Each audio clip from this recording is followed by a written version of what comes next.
Well, thank you so much for that introduction, Andre. And I'm really happy to have with us here a great friend of Project Opioid, Robert Stuart Jr. Robert, thank you so much for joining us.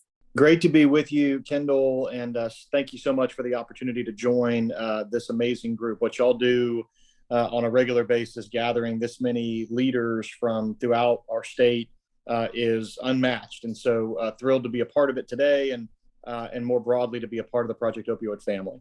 Yeah, you are definitely a part of the Project Opioid family. You've been around for a long time, almost as long as I have, I think. And, we've been through a lot. A lot of changes have occurred in the last 3 or 4 years. So first, why don't we start, Robert, and just introduce us and tell a little bit about yourself and what you do with Gray Robinson. Sure. Well, and thank you for that. I'm, again, Robert Stewart with the Gray Robinson Law Firm. I've had the privilege of being a part of the government relations practice for almost 17 years at the firm.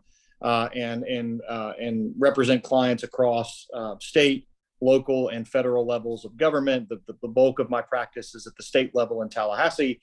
And while I have a lot of favorite clients, my absolute favorite client is Project Opioid, getting to work alongside you and Andre and your leadership team and your amazing board of directors in pursuing both policy and appropriations issues at the statewide level in Tallahassee. And we really appreciate it. I'll tell you again, we've been doing this for a couple of years, and I've learned so much about the legislative process from you and from Andre and working with the Project Opioid team. So first, next slide, please. Can you just give us an update on the budget? How did everything end up this year? It seems like every year it's kind of a wild roller coaster. Yeah, and that's a great place to start, Kendall, because the legislature, while they are up there for 60 days, for the regular session, and they're working on any number of issues, the only thing that they're constitutionally required to do is pass a balanced budget. And so this year they did that.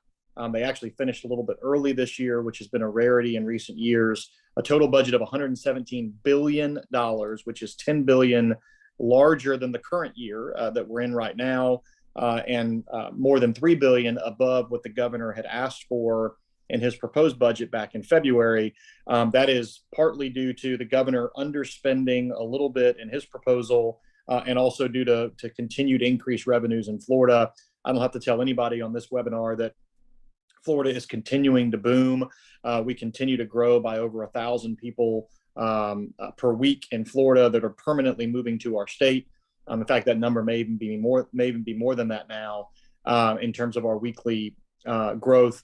And as a result, we are collecting sales tax revenues in particular at a rate that far exceeds even the most aggressive of estimates by our bean counters. And so $117 billion total. The best piece of that $117 billion is the $475,000 that is earmarked for Florida Project Opioid's pilot expansion project, taking what y'all did with the state's money in 2021, 2022, and for the Central Florida region, and taking that statewide.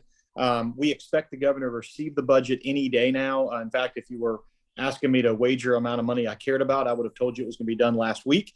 I'm glad that I didn't wager, because I would have been wrong. I do expect it any day now, and particularly now that the governor's national announcement is behind him, I think you'll see the budget come his way here shortly, and that will be executed and signed into law. But also the line item veto power that the governor has will also be put into place, and we'll just be waiting to see what comes of that veto list. We have done on your behalf and in partnership with Project Opioid, we've done everything you can possibly do to hopefully avoid that veto. And so I'm continuing to stay in daily communication with the governor's office about this important priority, and really taking Project Opioid back to its highest and best use and its roots of advocacy and education, and launching that statewide. So we're fingers crossed and hopeful. Yeah, absolutely. If we can avoid the veto, that would be amazing. There's so much good work to be done. And next slide, please. And that kind of leads us into the opioid settlement money. So we have really, it seems like you and I have been having this conversation for years, right? Like, when's the opioid settlement going to hit? How's it going to get to communities? How's it going to be used? But it looks like we finally got some traction in that area. So tell us a little bit about what's going on with the Opioid Trust Fund. Great question. And they did finally establish, they almost did it last legislative session, but they waited for some of these cases to reach a point of settlement.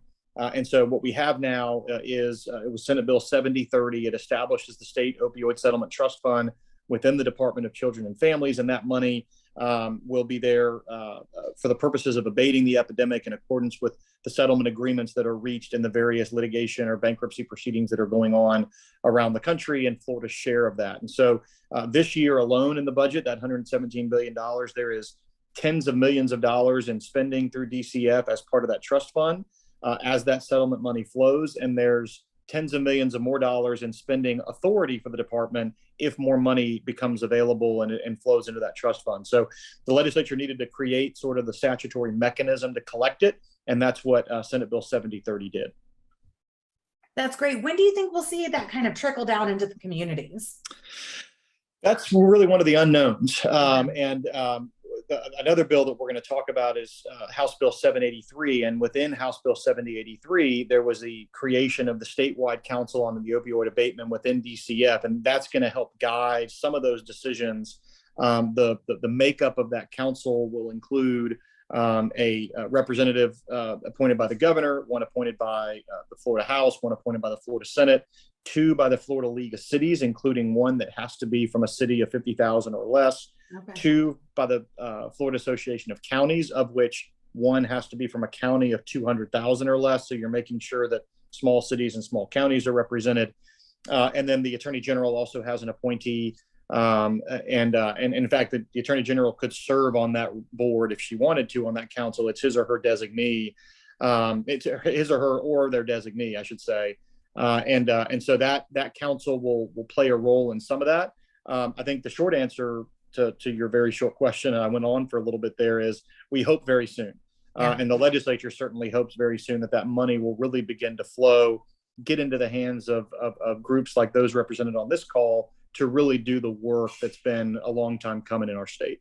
Yeah, I know there's a lot of leaders on this call that are, anxiously awaiting those settlement monies, but also at the same time, it's kind of daunting to figure out how to spend that money as well. My guess is, Kendall, that there are people on this call that will know more about that timing than I ever could. Right. And so if you're listening to this and you have thoughts or ways that we can maybe be helpful to you through Project Opioid and getting your hands on some of that, or finding the ways to apply, please reach out. These folks know how to reach me, and we're happy to help wherever we can. Yeah, we'll definitely make sure we put your email address in the chat. Sure.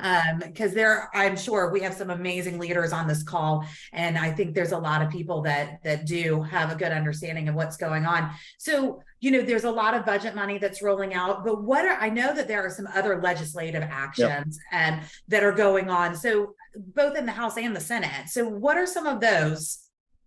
Yeah, so 783, which I just talked about, which creates that council. There's a second part of that bill that requires the Florida college system to have Narcan effectively in every dormitory or residence hall that they own. Last year, they did that for the state university system. This year, they added the Florida college system. The hope is that is a program that can expand into every school, every public place, that we can have that available, because we all know that it works and it saves lives.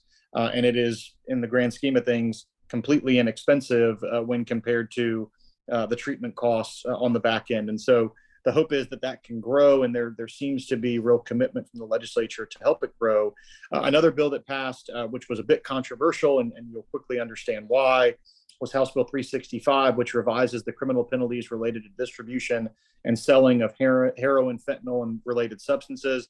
It allows for criminal penalties of up to first-degree murder, depending on amounts and knowledge of who was getting it and those types of things.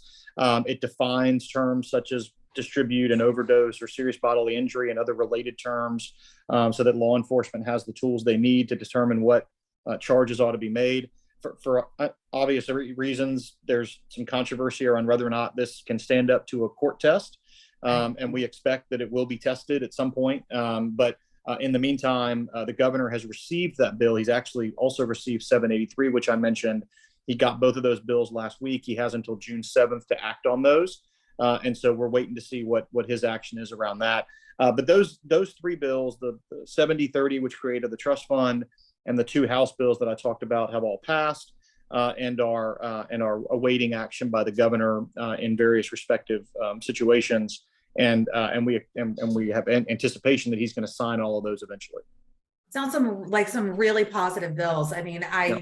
as you know, I work at UCF, and I've seen, just how vital it can be to get some of these harm reduction strategies into colleges and universities. So it sounds like a lot of really great and amazing changes that are coming up soon. So what do things look like next year, Robert? What can we expect? So looking ahead, obviously the governor, the first and foremost thing in my world and in the world of many on this webinar is that the governor needs to receive and act upon the budget and all the other outstanding bills that are still waiting his action. So all of that should be done in the next few weeks.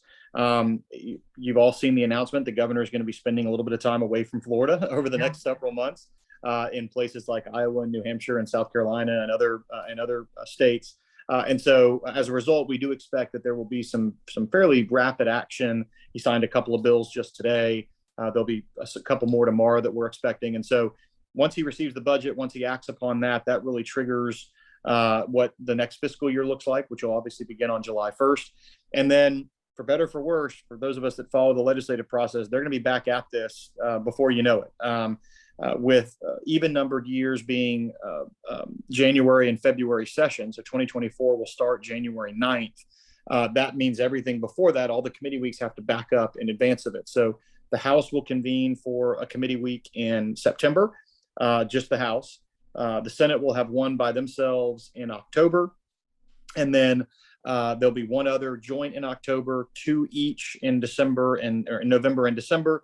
And then before you know it, we're back in the legislature dealing with the regular session in January of next year. So the other thing that also gets expedited is things like the governor's proposed budget will be due in December next year and not in early December and not in February like it was this year. Agency budget requests are going to be due, probably early August for the next year. So all this stuff just sort of is accelerated. All the timelines are sped up. And for us, on your behalf, we won't slow down. Whatever happens with the budget this year, we won't be slowing down. We'll be full speed ahead towards next session. Wow, that's a really fast timeline. It's really like next year's just being rolled into this year. Wow, that's great. Well, Robert, thank you so much for joining us, and thank you for all this really valuable information. I know the leaders on this call appreciate your time, and I do too. So thank you so much for joining us, and back to you, Andre. Happy to do it.